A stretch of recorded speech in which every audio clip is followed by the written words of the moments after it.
There is a force in this world so potent, so volatile, that most people spend their entire lives running from it. A force that can turn poverty into dynasty, can turn an idea scratched on a napkin into a global empire, can turn the forgotten into the unforgettable. And this force is not luck, it is not talent, it is not intellect.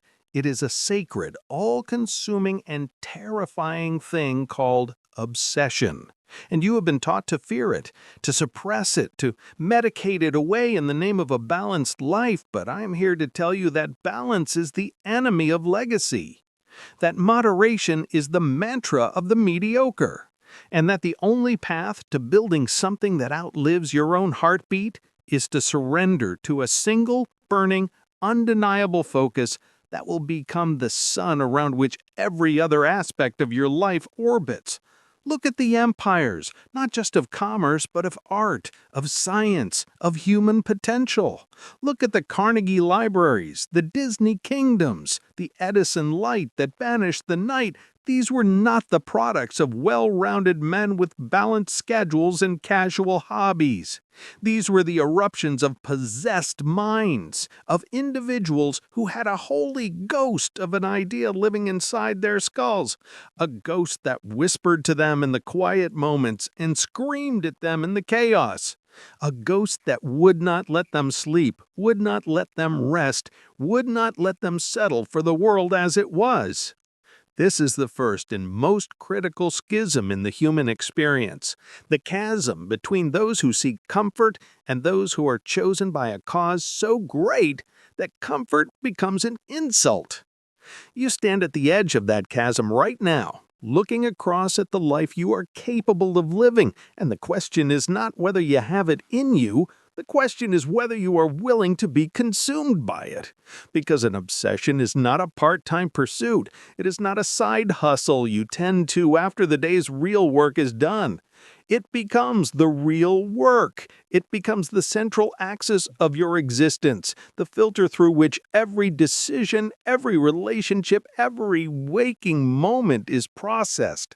This is the great sacrifice, the initial price that must be paid before any fortune is ever earned.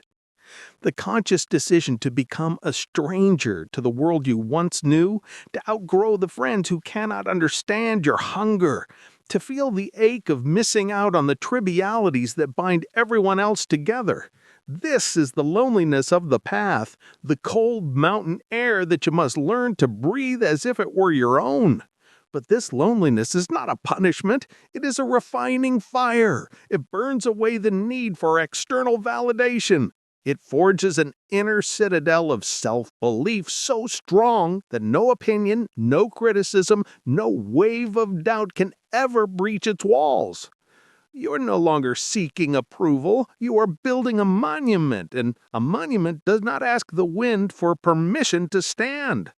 This is the mindset of the empire builder, a mindset rooted in the unshakable conviction that your vision is not a mere possibility, but an inevitable future reality that simply has not yet materialized in the physical world.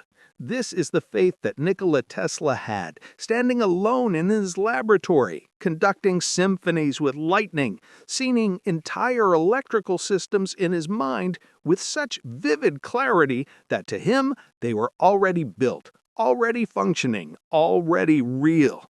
His obsession was not with the parts and the wires, it was with the future itself, a future he could touch and feel and smell, a future so real to him that the present-day struggles, the lack of funding, the ridicule from his peers were nothing more than minor inconveniences, fleeting shadows on the path to a predestined dawn. This is the power you must harness, the power to live in the future you have imagined, to feel the granite of your achievements beneath your hands now, to hear the echoes of your impact in the silence of your mind now. This is not daydreaming. This is the most serious work you will ever do. It is the act of planting a flag in the soil of a tomorrow that does not yet exist and declaring it yours. And to make that declaration, you must move from the ethereal realm of thought into the gritty, unforgiving, and glorious realm of action. Because an obsession without action is a cancer of the soul, a torment, a beautiful ghost that haunts you but never touches the world.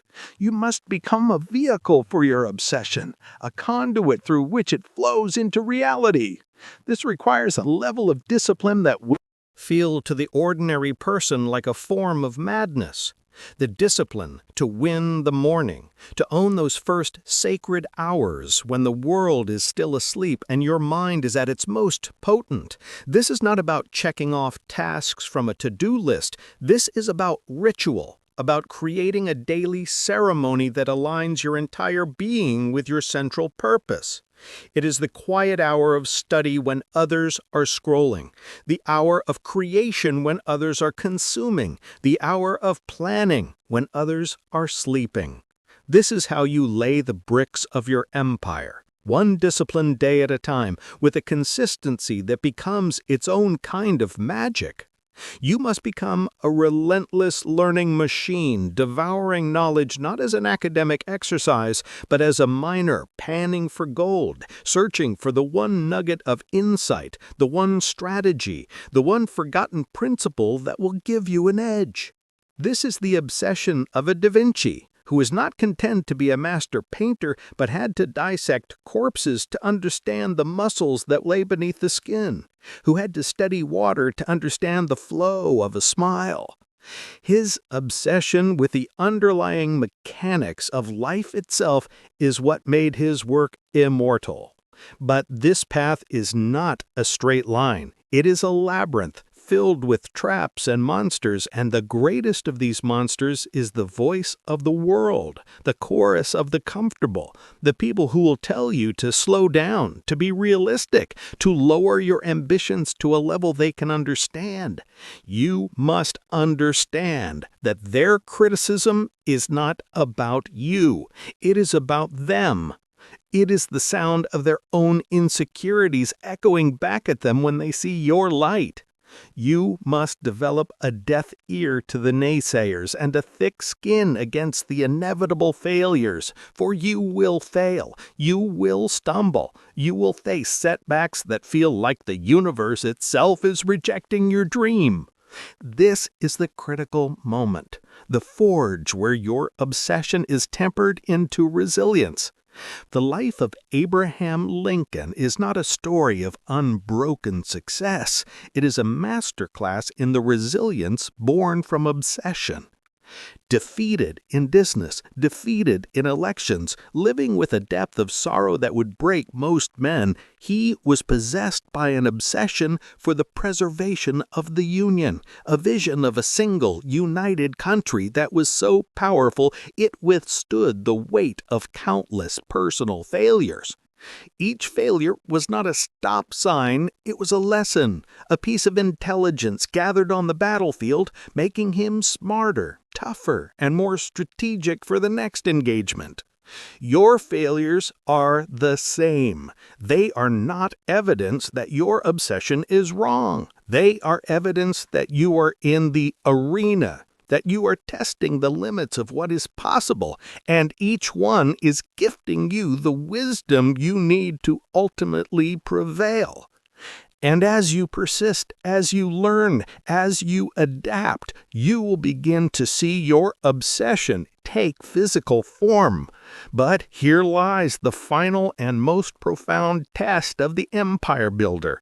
You must ensure that your obsession is rooted not in a hunger for personal glory, but in a profound desire to create value, to solve a problem, to elevate the lives of others.